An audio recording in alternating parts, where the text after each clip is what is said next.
Bienvenido. Sí, buenas tardes. Bueno, muchas gracias por la presentación. Bueno, para mí es un honor estar acá ante ustedes, pudiéndole rendir este homenaje a la doctora Sartorio, una persona tan especial para nosotros que dedicó su vida al posgrado de la anestesia en general, y que siempre ayudó a todo quien requería de su ayuda, entre los cuales, bueno, me cuento yo como uno de los beneficiados por su gran obra de vida.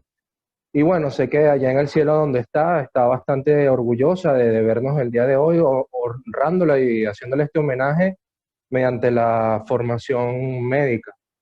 Entonces, bueno, el día de hoy les traigo esta ponencia sobre algo que es cada día más importante dentro del mundo de la anestesiología, como es la ecografía, sus usos y cuáles nuevas fronteras están ahora en el tapete.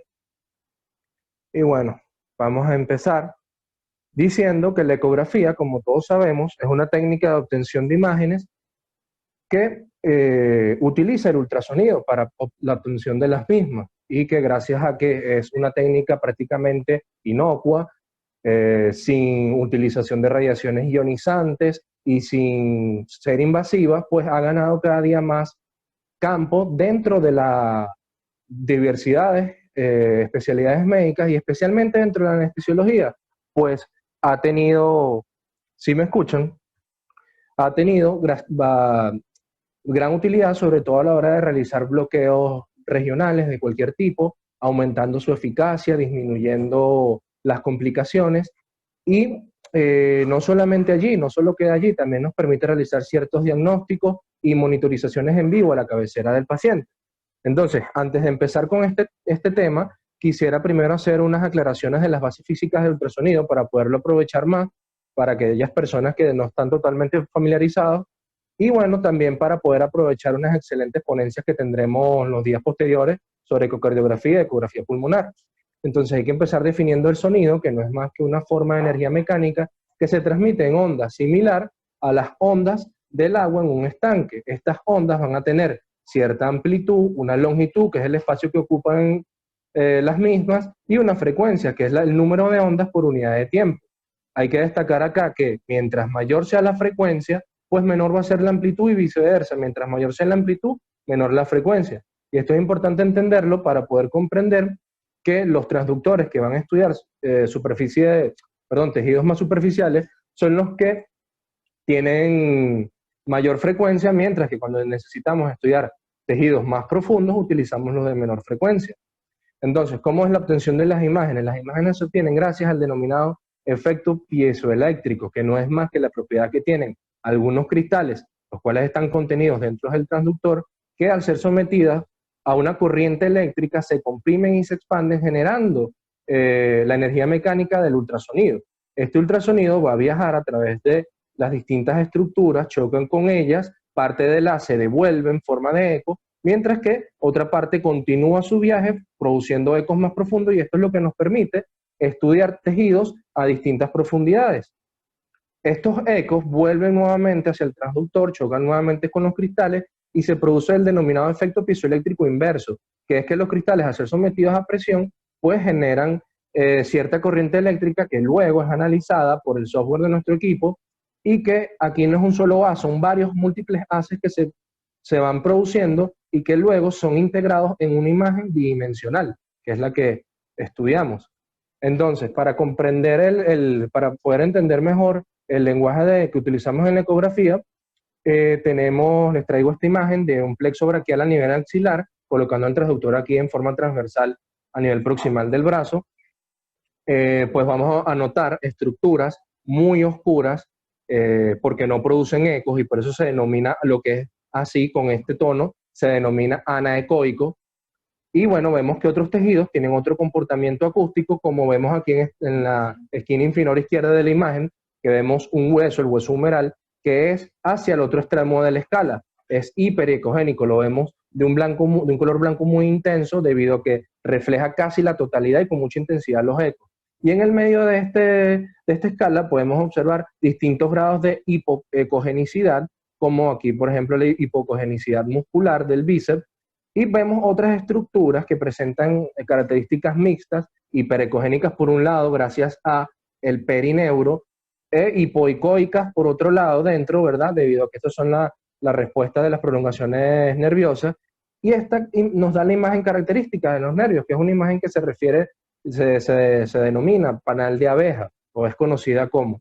Y bueno, aquí vemos esto que estábamos viendo bastante anecoico, son los vasos, en este caso la arteria y la vena axilar, y bueno, alrededor de ellas otras imágenes en panal de abeja correspondientes a los músculos, perdón, a los nervios mediano, radial y cubital por acá.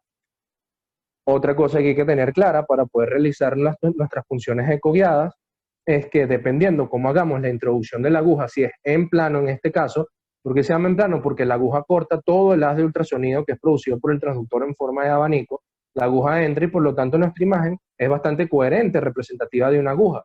Mientras que si usamos la técnica fuera de plano, donde la aguja entra por el eje más corto del transductor, el haz de ultrasonido solo lo va a cortar en un punto y vamos a ver esta imagen que solamente es un punto, pues el punto donde el haz de ultrasonido corta la aguja.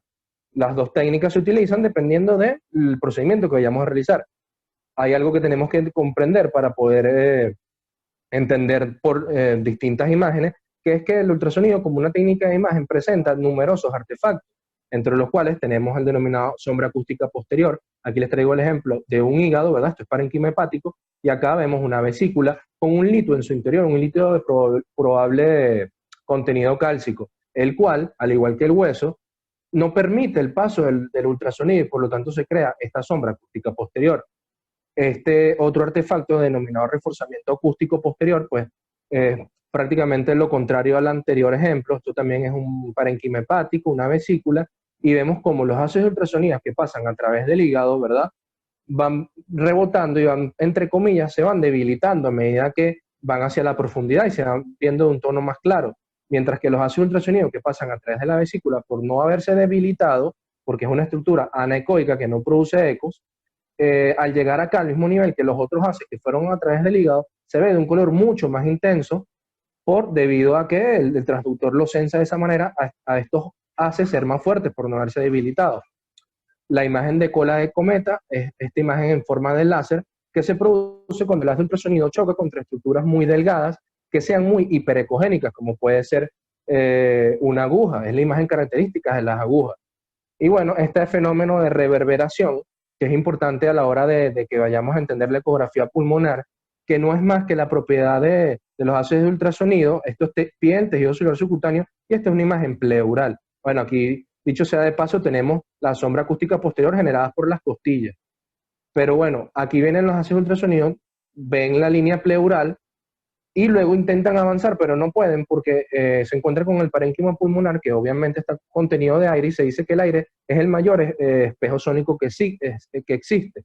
Reflejan los haces de ultrasonido con mucha potencia y por lo tanto los haces se devuelven hacia el transductor con tanta intensidad que no son captados por el mismo en su totalidad, sino que parte de esos haces que van hacia el transductor son nuevamente reflejados por el mismo.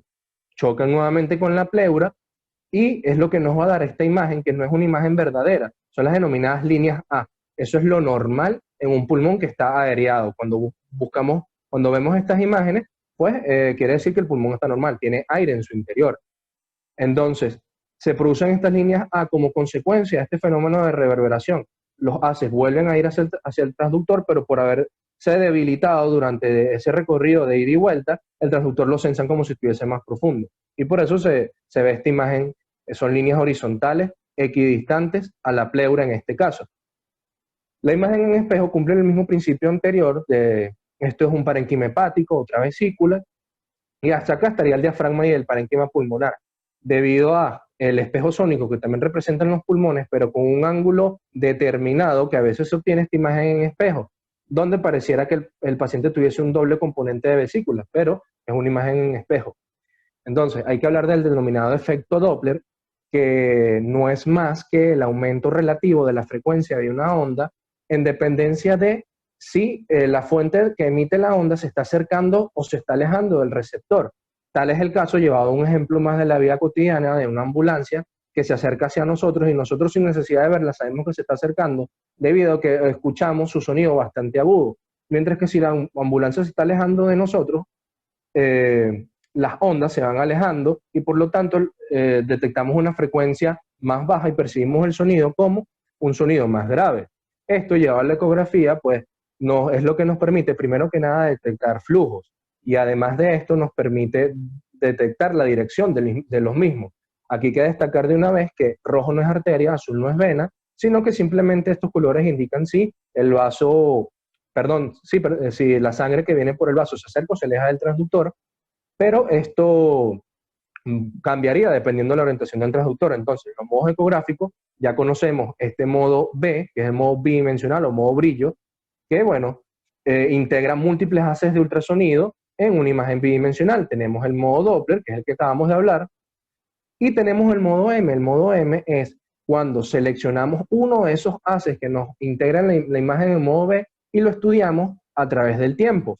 Eso nos va a ser especialmente útil a la hora de detectar movimiento, como en la ecografía pulmonar, o a la hora de realizar ciertas mediciones, como vamos a ver más adelante. Entonces, ahora sí vamos a entrar en materia. Aplicaciones de la ecografía en anestesia. Pues bueno, primero que nada, los bloqueos regionales. Aquí les traigo ahora el ejemplo de un plexo braquial a nivel supraclavicular, con esta imagen anatómica para que nos orientemos mejor. Entonces, acá vemos bastante anecoico, la arteria subclavia, y bueno, posterior y lateral a ella, el plexo nervioso. Y bueno, acá en la imagen se los traigo para que vean cómo la aguja se va acercando, va haciendo una hidrosección a medida que instilamos el anestésico local, y esto es lo que nos va a permitir, pues bueno, primero que nada, no realizar una neuropraxia, no herir ese plexo, tampoco realizar una punción arterial que nos cree un hematoma y mucho menos instilar dentro de un vaso. Entonces ya por aquí vemos las aplicaciones que tiene la ecografía dentro de la anestesia regional. Pues primero nos permite colocar anestésico local justo en la proximidad del plexo, lo cual nos va a aumentar nuestra efectividad, nos va a disminuir la latencia y además nos permite no disminuir la iatrogenia, las complicaciones adversas, por poder identificar adecuadamente las estructuras. No nada más tenemos las aplicaciones a nivel de miembro superior y no nada más a nivel de plexos, también tenemos a nivel de periférico, pero no nada más en miembro superior, también tenemos aplicaciones al miembro inferior y tenemos aplicaciones a nivel de tórax y abdomen, como este ejemplo que les traigo acá, que se usa para analgesia postoperatoria, que es el denominado bloqueo TAP o bloqueo del plano del músculo transverso abdominal, que bueno, mediante ecografía identificamos tejido celular subcutáneo, oblicuo externo, oblicuo interno, y podemos llegar hasta nuestro espacio target, que es entre en la aponeurosis del oblicuo interno y el transverso abdominal, donde vamos a depositar el anestésico local. Pero no nada más tenemos este bloqueo, tenemos también el bloqueo del plano del músculo erector de la espina, que actualmente tenemos una tesis que se está desarrollando en nuestro posgrado con el uso de esta técnica. Tenemos los bloqueos PEC, los bloqueos BIRMA o bloqueos de la rama intercostal lateral a nivel de la línea axilar media. Y bueno, no nada más para anestesia regional nos sirve, también nos sirve actualmente el gold estándar para realizar cualquier acceso venoso central es el uso de la ecografía. En este caso les traigo el ejemplo de una vena yugular interna, donde colocando el transductor al nivel del triángulo dibujado entre las dos inserciones del músculo esternocleidomastoideo, pues obtenemos esta imagen. En este caso sí, azul es vena, rojo es arterio, pero ¿cómo lo sabemos? Lo sabemos cuando hacemos una compresión con el transductor y vamos a apreciar que el componente venoso se va a colapsar totalmente, mientras que el componente arterial, debido a la presión de la arteria, no se colapsa. Entonces así identificamos. Entonces, bueno, y aquí hay otras maneras que, por ejemplo, le podemos pedir al paciente que haga valsalva. Y bueno, la vena va a aumentar de tamaño. Orientando el transductor en forma longitudinal, podemos observar en la punción en todo el recorrido, vemos la aguja. Esto sería una técnica dentro del campo. Sin embargo, aunque este pareciera la forma más ideal de hacerlo y la más fácil, es la que más se nos complica a la hora de llevarlo a la práctica debido a que cuesta mantener el vaso en el campo. Ya vamos a ver más adelante cómo es la técnica fuera del campo, que es con la imagen anterior que teníamos, pero esta aproximación nos permite además confirmar que a la hora de pasar el celdillo o alambre guía, efectivamente, miren cómo va avanzando allí a través de la aguja. Nos permite ver que realmente estamos dentro del vaso. Tendría esa ventaja, pero lo aconsejable es hacerlo con otra técnica, debido a que pacientes con el cuello muy corto, se nos va a complicar colocar el transductor con esta orientación. Además de lo que ya les comenté, de que se tiende a perder más el vaso. Mientras que con este abordaje, aunque parezca un poco más complicado, realmente es el que más se facilita a la hora de llevarlo a la práctica clínica. Ahí vemos cómo la aguja entra, no la vemos en toda su extensión, sino sobre una pequeña parte, la parte que está siendo cortada por el haz de ultrasonido.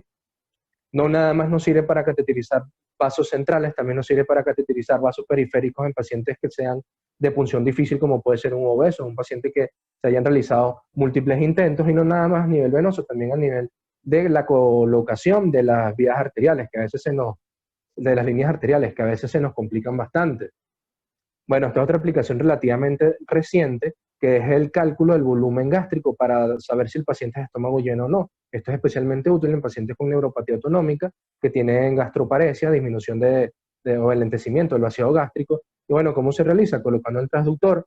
Esta es la más fácil a nivel del epigastrio, pero también tenemos, cuando se nos complique, lo podemos realizar a nivel subcostal izquierdo o a nivel transesplénico. Y la imagen que buscamos es esta, el lóbulo hepático izquierdo, por esta imagen de cámara gástrica, que no siempre se ve tan bien como se ve aquí, cuesta mucho conseguirla, y bueno, con la vena mesentérica y la vena cava inferior por debajo de ella. Y bueno, mediante esto lo que hacemos es calcular el diámetro anteroposterior y transverso, lo podemos medir mediante nuestro equipo, y multiplicamos un diámetro por el otro, obteniendo lo que se denomina área transversal gástrica. Y aplicando la siguiente fórmula, podemos saber cuál es el volumen gástrico de ese paciente y determinar si es estómago lleno o no. ¿Cómo lo determinamos? Pues vemos cuál es el tope de ese paciente para considerarse estómago no lleno, que sería multiplicando 0,8 por el peso ideal de ese paciente. Si el volumen que calculamos mediante ecográficamente supera a ese volumen que les acabo de mencionar, pues estaremos en presencia de un estómago lleno, sin importar el tiempo de ayuno. Y esta tabla que les traje, pues nos facilita el hecho de no hacer esta fórmula que es un poco engorrosa, sino que simplemente calculamos mediante la multiplicación de los diámetros que les comenté, el área transversal gástrica, y luego vemos, según la edad en años, cuánto es el volumen del paciente. Bueno, ahora vamos a hablar de la ecografía pulmonar. Ya les había adelantado lo de las líneas A, que nos quieren decir que este pulmón está aereado. Tenemos las líneas B, que son líneas horizontales, similar a las colas de cometa que les había comentado, que son normal hasta 3 por campo. Ya que esto no vamos a hablar mucho, solamente es necesario que sepan esto para entender una aplicación más adelante. De esto va un excelente seminario en los días posteriores que va a tocar a fondo el tema de la ecografía pulmonar. Y bueno, estas imágenes de aquí abajo, nada más para mencionarles que también podemos detectar derrames.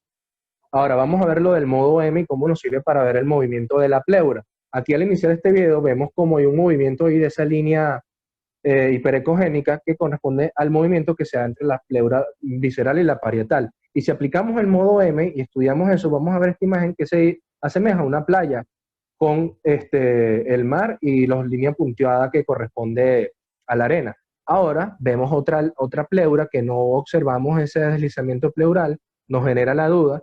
Entonces, ante la duda, hacemos el estudio en modo M y vamos a ver si tenemos nuestro patrón de playa y no hay patrón de playa. Ahora es lo que vemos el denominado patrón en código de barras o de estratosfera, lo cual nos quiere decir que esa pleura no se está moviendo, ya sea porque el paciente tenga un neumotórax, que es una de las posibilidades, o que del pulmón no se esté ventilando adecuadamente. Esta es una de las aplicaciones que vamos a ver más adelante, que se utiliza para detectar si el tubo está selectivo o no en un paciente intubado. Esta aplicación que les voy a nombrar a continuación es especialmente útil en el manejo de los pacientes chocados, especialmente en el paciente con shock séptico. Aquí vamos a estudiar la vena cava inferior, colocando el transductor, como vemos en la imagen, a nivel del epigastrio, en sentido longitudinal. Y bueno, lo que vamos a ver es allí el corazón, ¿verdad? La aurícula derecha, y justamente donde desemboca la vena cava. Unos 2 o 3 centímetros por fuera de la desembocadura, vamos a utilizar ahora el modo M, mediante el cual vamos a ver cómo cambian los diámetros de la vena durante la inspiración y durante la expiración. Y mediante estas mediciones y calculando el índice de colapsabilidad según la siguiente fórmula, pues podemos saber, según la Asociación Americana de Ecografía, pues una medición indirecta de las presiones de la aurícula derecha. Entonces, si la vena cava mide menos de 2,1 centímetros y colapsa más del 50%, hablaríamos de unas presiones en la aurícula derecha de 0 a 5 milímetros de mercurio. Mientras que si el diámetro es superior a 2.1 y colapsa menos del 50%, pues estaríamos en un paciente que manejaría de 10 a 20 milímetros de mercurio en su aurícula derecha y por lo tanto es un paciente que no nos va a responder adecuadamente a volumen. Mientras que si no cumple ninguno de los parámetros anteriores o paradigmas anteriores, pues estaríamos hablando de un rango que va entre 5 y 10 milímetros de mercurio. Este es un estudio realizado por anestesiólogos en Estados Unidos, en Texas y en New York, que me pareció interesante traérselo debido al enfoque que le dieron al uso tanto de la ecocardiografía como de la ecografía pulmonar y del estudio de la vena cava inferior para el manejo de la resucitación o de la hidratación, o bueno, del manejo del shock en un paciente con sepsis. Entonces, ellos identificaron 7 fenotipos y los agruparon en 3 grupos. Este primer grupo, que tiene un patrón pulmonar de línea A, es decir, un patrón normal, que tiene una vena cava que colapsa, y bueno, la diferencia entre ellos está en la ecocardiografía, donde en el primer grupo vemos que las paredes de los ventrículos de la aurícula se tocan durante el ciclo cardíaco, lo cual nos habla, aunado a una vena cava que está totalmente colapsada, de un paciente hipovolémico. Este es lo más frecuente en los pacientes con shock séptico. Este fenotipo es el más frecuente. Entonces, un paciente que amerita hidratación, como vamos a ver, este es un paciente que no está tan deshidratado como el anterior, pero que igual va a responder al líquido. Y este tercer fenotipo, pues cumple las características anteriores, pero tiene un componente de hipertrofia ventricular izquierda crónica por cualquier patología de base, como puede ser la hipertensión. Estos dos grupos cumplen la característica de que su eco pulmonar está alterado porque tiene líneas B, su vena cava no es colapsable y solo se diferencian porque aquí hay crecimiento en las cavidades a expensas de la izquierda, mientras que aquí es a expensas de las derechas. Acá puede ser debido a un grave, bueno, primero a que ya ese paciente está sobrehidratado o también a la miocardiopatía séptica asociada a los pacientes en shock, que bueno, que cursan con cierto grado de disfunción sistólica y diastólica que nos podría estar generando esto o esto, que esto es un crecimiento derecho e izquierdo. Mientras que acá lo que vemos es crecimiento aislado de la derecha, ¿verdad? Este paciente fenotipo 7 vemos que tiene un engrosamiento que no tiene el fenotipo 6 de su ventrículo derecho, lo cual nos puede decir que este es un paciente con sepsis y una cardiopatía crónica como generalmente una hipertensión pulmonar. Mientras que este otro paciente, no, esto quiere decir que este aumento de la presión en las cavidades derechas fue de forma súbita y agudo. Y estas características son las que nos sugieren o las que cumplen un paciente que tenga un síndrome de estrés respiratorio, porque va a tener un aumento súbito de la presión capilar pulmonar debido a algo agudo, ¿no? Como puede ser el síndrome de estrés respiratorio en el contexto de una sepsis. Entonces, ¿para qué hacemos todo esto? Porque, bueno, según la clasificación que hicimos anteriormente, nos va a orientar el manejo del paciente. Vemos con el primer grupo se beneficia más de una hidratación generosa, mientras que los grupos subsiguientes, una hidratación no tan generosa y esta, o una hidratación con mucho cuidado o simplemente no se hidrata. Y bueno, ya aquí empezamos a utilizar no nada más vasopresores, sino también inotrópicos. Y otra aplicación que tiene, que vemos acá abajo, es que, como todos sabemos, la presión de variabilidad de pulso en las líneas arteriales, ¿verdad? Es un marcador que nos sirve para realizar el manejo del shock, pero que ellos detectaron con este estudio que es más útil en el primer grupo y a medida que empiezan a aumentar las presiones en las cavidades derechas, pues aquí puede o no puede ser útil, mediante aquí si está totalmente desaconsejado guiarse mediante este marcador. Y bueno, esta imagen nada más para apreciar de que todas estas mediciones no son estáticas, sino que son dinámicas y que fácilmente el primer paciente hipovolémico puede evolucionar al segundo, una vez que lo hidratemos mejor, pero que si lo sobrehidratamos o se agrega la miocardiopatía séptica, pues el paciente va a empezar a cursar con grado de disfunción, tanto sistólica como diastólica. Entonces vamos a hablar de nuevas fronteras, ¿qué nuevas aplicaciones tenemos? Bueno, muchos habremos oído hablar o habremos visto por allí que se está utilizando la ecografía para guiar las funciones neuroaxiales, y si esto es una realidad, y es especialmente útil en pacientes con espalda difíciles donde no palpemos bien los reparos óseos, mientras que en un paciente donde palpemos adecuadamente los reparos óseos, pues carece de utilidad, es más útil a nivel lumbar que a nivel torácico por la orientación de las apófisis espinosas, y que en la punción en tiempo real, a pesar de ser a pesar de ser factible, se puede hacer, no es tan útil y requiere demasiado entrenamiento y no siempre se logra evidenciar el espacio y la aguja en un mismo plano. Entonces, esto lo utilizamos más que todo es para marcar el espacio en esos pacientes que no podemos palpar bien las estructuras, como puede ser un obeso mórbido. Entonces tenemos distintas formas de orientar el transductor, en forma longitudinal o sagital, sagital oblicuo y transverso, que esta es la que realmente nos va a ayudar a marcar ese espacio.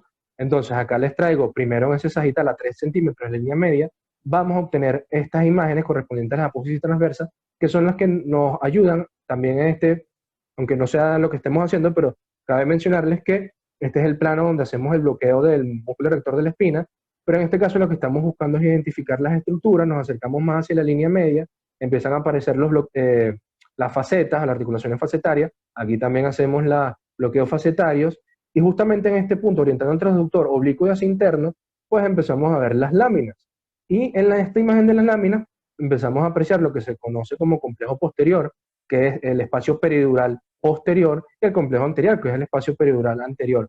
Y si nos vamos un poco hacia abajo, empezamos a apreciar el sacro, y de esta manera podemos marcar de forma más objetiva nuestros espacios intervertebrales más allá de simplemente la línea de Tuffier.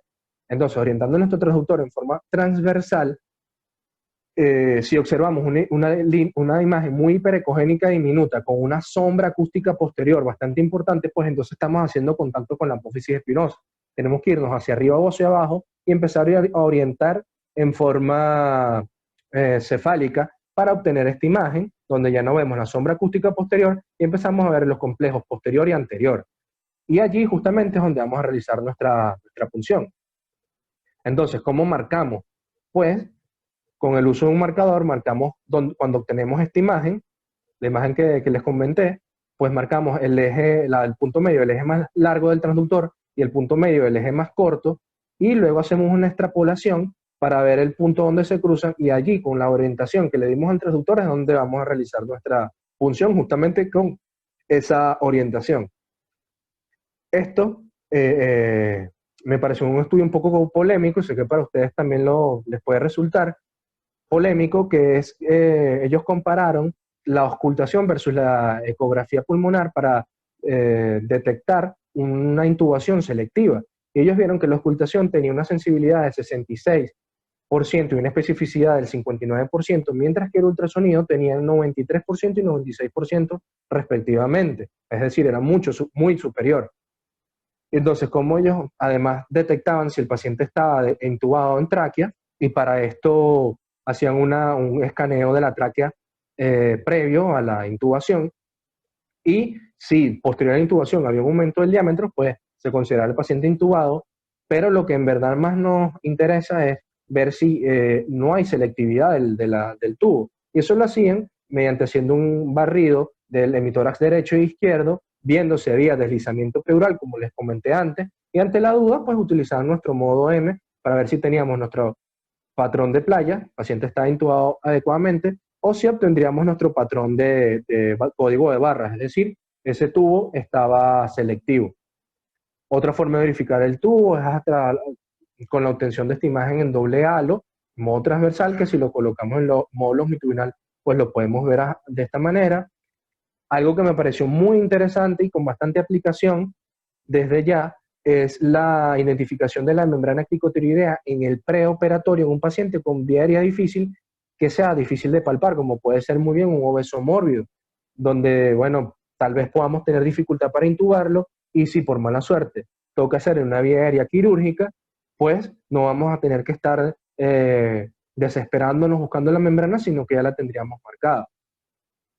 Y bueno, aquí entre las fronteras, esto tiene ya tiempo estudiándose, pero no ha llegado a un nivel de evidencia que nos permita agregar a nuestra práctica clínica. Pues bueno, este estudio, que nada más fue de 6 pacientes, es lo que les digo, empezaron a relacionar la intubación difícil o la vía aérea difícil con, en este caso, la distancia entre el hueso ilioides y el mentón.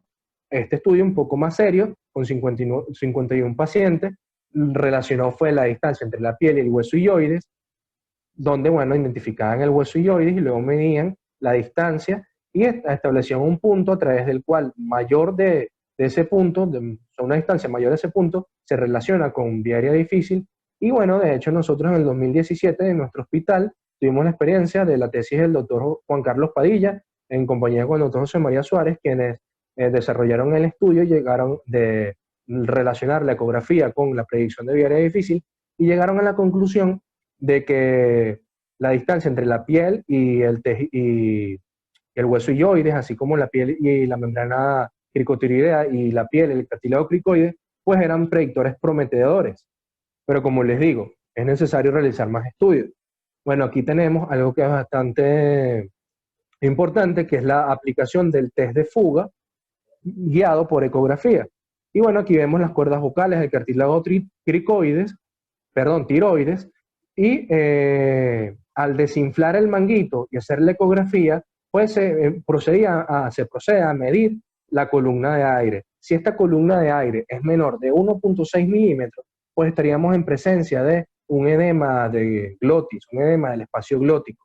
Mientras que si es mayor de 1.6 milímetros, como dice acá el estudio, pues no, se quedaría descartado el edema del espacio glótico.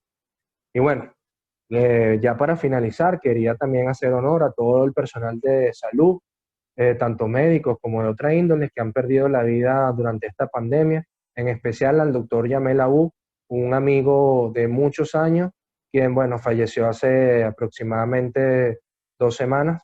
Él es intensivista del estado Barinas. Entonces, muchas gracias por su atención, estoy atento a sus preguntas.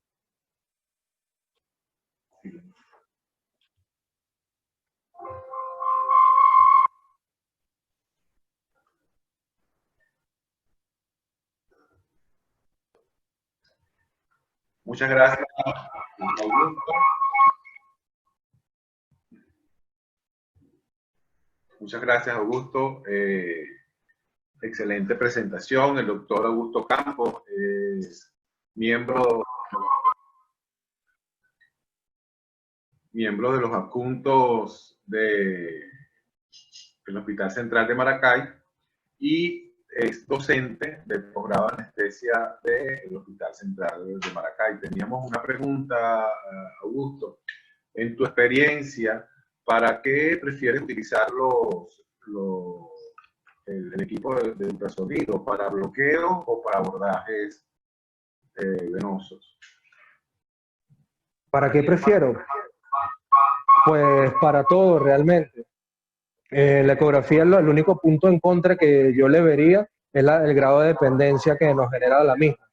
Y bueno, es una herramienta que vino para quedarse y que nos ayuda, como les comenté, a disminuir tanto las incidencias de complicaciones como mejorar nuestra eficacia, tanto en la anestesia general como para otros procedimientos como puede ser la canalización de una vía central. Entonces, prefiero usarlo siempre para cualquier procedimiento donde esté indicado en aras de mejorar mi práctica clínica.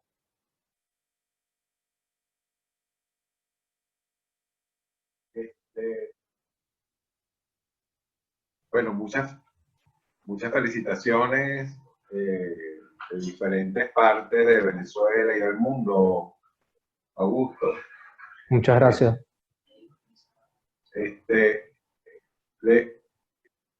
La sensibilidad de los equipos portátiles es igual a los estáticos. Pues, mire, los equipos de ecografía son todos portátiles en realidad, pues, pero me refiero que los que son más portátiles, que son los que no son... Apagué el micrófono. Los equipos de ecografía que son más compactos, pues sí, eso no va a depender ni qué tan compacto sea el equipo, sino básicamente de la marca. De hecho, nosotros iniciamos en el posgrado con un equipo bastante viejo, luego nos trajeron un equipo un poco más pequeño, pero ahorita actualmente nos hizo una donación la Cruz Roja y tenemos un equipo que es prácticamente una laptop o más pequeña inclusive y tiene una resolución óptima. Marca Sonosite, valga